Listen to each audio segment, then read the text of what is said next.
Okay, so today we're going to be having a little look into Arsenal's transfer policy and the financial elements that go along with it. For Arsenal fans, this is really the season in, season out, £150 million question. But perhaps on that note, before we start assuming as Arsenal fans there are £150 million transfer kitties and that kind of finance available, let's hear it from the horse's mouth. I've dug up a video, it's not current, but it's still relevant video of Ivan Gazidis talking about the financial elements at play at Arsenal Football Club. Here's Ivan Gazidis.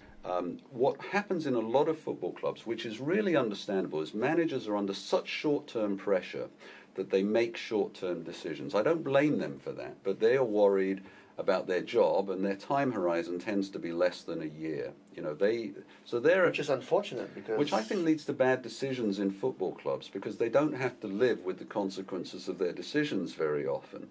And that means that the decisions that tend to get made are not necessarily the best for the development of the football club. What Arsene has done really successfully over a long period of time at Arsenal is put the football club ahead of his own interests. At the same time, and made the right decisions for the club. At the same time, the board has always given him support. And I think that's been a really productive relationship. Well, for the support club. and patience. Support, notwithstanding 7 years coming to eight. Support and patience. Well, it really is a glass half full, glass half empty situation. So, yes, we can talk about 7 years without a trophy, and I fully accept that that's not good enough at Arsenal Football Club. At the same time, it's not like we've fallen off the face of the map. We were the third best team in England last year, and we've consistently been at the top of the game over the last 15 years. We're one of 3 clubs in the world that have qualified 15 consecutive years for the Champions League. Okay, so Arsenal have an enigma surrounding its transfer policy that baffles even its own players. It sits comfortably within the realms of evidence that Arsenal's transfer policy has caused severe impact on the club as a whole, causing top players to fly the nest, squad morale to drop, and our squads year in, year out to lack sufficient cover for the starting 11. And worryingly of late, I've noticed, and I'm sure many of you have noticed, it's started to cause the Emirates to look a little bit patchy and a little bit empty in places on match days. It's so talked about that it borders on the absurd, but looking as objectively as possible, are there good reasons for Arsenal's transfer activity in recent history? And are there financial goings-on behind the scene that involve the long-term stature of the club that are at play here? An interesting quote came out recently from an ex-Arsenal player, now Man City player, Samir Nasri. Like him or loathe him, he brought up some interesting insights into the club's transfer activity. In this case, he was talking about his own transfer from Arsenal to Man City. His claim was that Wenger had to listen to offers for him due to pressure from Stan Kroenke, directly contradicting Arsene Wenger's repeated stance that he's in sole control of the transfers at the club, and that he's not working under any influence from the board or otherwise. So Samir Nasri, I quote, says, Wenger told me that if Cesc Fabregas left, I would stay, but Kroenke wanted the money for me. So Wenger told me, we'll only take Gervinho. Cesc was already gone. I only had 1 year left on my contract, so I decided to leave. So we know now, that's end quote. We know now Samir Nasri left for something in the order of 3 times the amount of salary that he was currently getting with us at Arsenal. So the board must be doing something in that regard. Maybe something to do with the stadium debt. Let's have a look at that. Let's look at the stadium, the Emirates. That was built. Construction started for it in July 2003, and it finished in July 2006. And this set Arsenal back to the tune of around about £470 million. Now that's no paltry amount of money, and Arsenal financed this stadium out of their own pockets with their sponsors, and obviously Highbury getting turned into some kind of apartment complex. I'm not entirely sure what it became of that. But also, in addition to this, we also have later down the line, we have the financial fair play situation that would double up with the stadium debts to make life competing against billionaire-owned Chelsea and Man City and the stock market-floated Man United very tricky indeed. So how's about we look into the financial fair play regulations themselves? It's something mentioned a lot, but very little understood by most people. So here are the basics of the financial fair play. Okay, so firstly, let me just read this out. FIFA Financial Fair Play, or FFP, began in 2011. Actually, I'm not sure if it's FIFA or UEFA, but anyway, I digress. And it required teams to prove that they have no outstanding payments due to any other teams, their players' tax or social payments outstanding at incremental points. From the 2013 to the 2014 season onwards, teams have had to have a target break-even point they have to reach in order to pass the FFP regulations. In no uncertain terms, teams must not spend more than they earn, or sanctions will be imposed. So at the time of the making of this video, those have applied to Man City and PSG for some of their activity surrounding their under 20 or younger teams.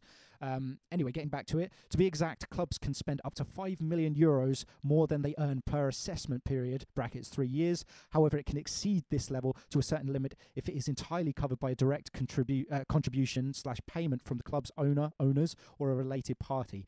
The limits are as follows: €45 million for seasons 2013 to 14 and 2014 to 2015, and €30 million for seasons 2015 to 2016. 2016 to 17 and 2017 to 2018. Clubs who fail to comply with the FFP regulations are dealt with in terms of their own breach of conduct. Penalisation can include reprimands, fines, deduction of points, withholding of UEFA revenue, so it is UEFA, sorry, prohibition of registering new players in UEFA competitions, disqualification from UEFA competitions, and withdrawals altogether of awards or titles. So that's some pretty hefty sanctions that can potentially be imposed.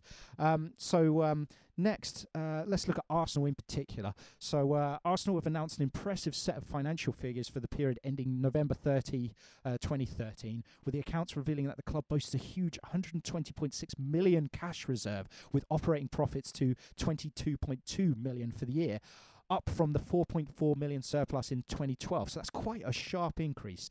The figures suggest Arsenal manager Arsene Wenger had plenty of financial firepower in the last transfer window, even though he opted not to make any fresh signings. So again, this being objective, let's get your opinions on that. Let's have some sensible comments below. Getting back to it, Arsenal's commercial and retail revenues rose to £38.4 million in 2012. Broadcasting revenue was boosted to £52 million, while match day income increased to £45 million. So that's things like the stadium. And as I mentioned before, if that can't stay like it if fans aren't turning up to the Emirates. In addition, Arsenal's new shirt with Puma is estimated to be worth £30 million a year over the current estimated £8 million a year shirt deal Arsenal currently has with Nike, or Nike, depending on what your politics are. So that was sourced from, where did I source that from? ESPN.co.uk. Please visit their site. So now let's look at the sort of top 5 as they currently are, and let's look at some of their sort of profit margins and what they're looking at financially in terms of the FFP. So at the top we have Arsenal here. Looking over the last sort of 2 years, Arsenal went from having a £36.6 million profit to a £6.7 million profit. There's reasons inherent to why that is, but still the point being we're in profit. Chelsea, you're looking at a profit in 2011, but a loss, quite a heavy loss in 2012 to 2013. Liverpool, you're looking at losses. They've obviously got some debts in place, but they're starting to reduce that. Man City, obviously they're pretty cushy with their owner, but they're making quite heavy losses. Man United, their loss and their debts are well publicised, so there's no surprises there. The point being, Arsenal seem to be the only, by far and away, club that are in a particularly good stature with regards to the financial fair play. So this brings up the golden question, getting back to things. Why is there a lack of spending with the Arsenal squad? You know, particularly thinking to January 2014, what is the excuse there? We've seen the figures. The figures have to be publicised. That's something which everyone has a right to see. The money we know is there, and even the board have come out and said the money's there, so why isn't it getting spent? This, even looking objectively, seems like a bit of a massive question mark. So let's, first and foremost, let's get your comments below on that situation. Let's get your feedback on that. Perhaps now we're in a particularly crucial point in time in 2014 where we've got rid of most of the debt, and our profit margin is such that from now, as of the Ozil transfer, maybe there's no excuse for the January 2014 period, but now we can start to look at big signings, and we can expect Wenger to be signing big players. Okay, so I've got one last video clip to show everyone. This is again sourced from the Arsenal Fan TV YouTube channel. Check that channel out. It's a fantastic source to get opinions from the fans themselves. This is from a guy I'm a big fan of, who they interview a lot, called Mo Mo, and he's talking about the Arsenal financial situation from a fan's point of view. So here's Mo in action. What I urge, genuinely, I hope it doesn't come to this, but if we don't sign a player, don't buy a Puma shirt. Simple as that. It's not Puma's fault, though, is it? It's not Puma's fault, but who do you think Arsenal are going to listen to? Commercial partners or me bullying Claude? They're going to listen to commercial partners. They don't listen to me. We're not. Nobody listens to him. We're not giving them. Right, we're not giving them £30 million a year, but Puma are. And if Puma get on the phone and say, "What the hell is going on? We've sold half the shirts we thought we would," then they'll start taking notice. We need to tailor our argument and hit them where it hurts. Because Arsenal fans' criticism of the club is you only care about money. So if that's all they care about, let's hit them where it hurts. Let's hit them on what they care about.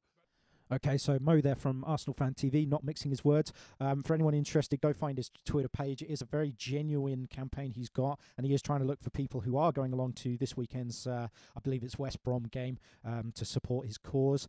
I, for one, think it's quite a good idea, and it's a very pragmatic and practical one. So, yeah, I shall be supporting him in that regard. But in closing, getting back to things, this video has been more on the financial side than the transfer side. In part 2 of this video, we'll look at the more transfer side of things, in particular players that we want to see at Arsenal, players that we're likely to see join Arsenal realistically. For now, questions that could be a good point of discussion below in the comments section. Ticket prices at the Emirates, what do we think? Obviously quite expensive at the Emirates in comparison to other clubs in the Premiership. Other things, the board, how do we think they're realistically, objectively handling the financial situation? Are they providing Wenger the money? Is Wenger spending the money? Or is Wenger covering up for the board, trying to keep hold of as many coppers as possible? What do we think? Let's try and keep it objective, and let's try and be rational about this. Again, like all the videos, the best comments will be featured on the next video. Yeah, we look forward to your feedback. So in part 2, we talk about transfers. We'll see you then. Hope you enjoyed the video. See you soon.